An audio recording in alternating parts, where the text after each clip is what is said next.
Gaano karaming beses na kayo nasaktan dahil may madaldal?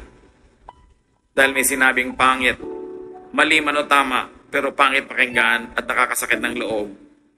Gaano karaming sama ng loob ang kinikimkim natin sa mga taong may sinabing hindi maganda laban sa atin o mga mahal natin sa buhay. You know what you should do? Learn from Jesus. Forgive. Forgive loose tongues. Sabi nga nila, they might not deserve your forgiveness, but you deserve your peace. And when you forgive, you become peaceful. So forgive. If you are not kind, forgive because you are wise. Kahit hindi nila deserve na mapatawad mo, deserve mong matahimik. At kung pagpapatawad lang ang magbibigay sa'yo ng katahimikan, ba't mo naman ipagkakait sa sarili mo yung katahimikan na yon?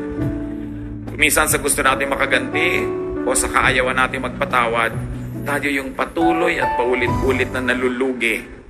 Kasi tuwing naaalala natin yung sama natin ng loob, nagagalit tayo, nagkakasala tayo, nasisira yung ating mood, nawawalan tayo ng gana, nasisira yung creativity, at the end of the day, you lose.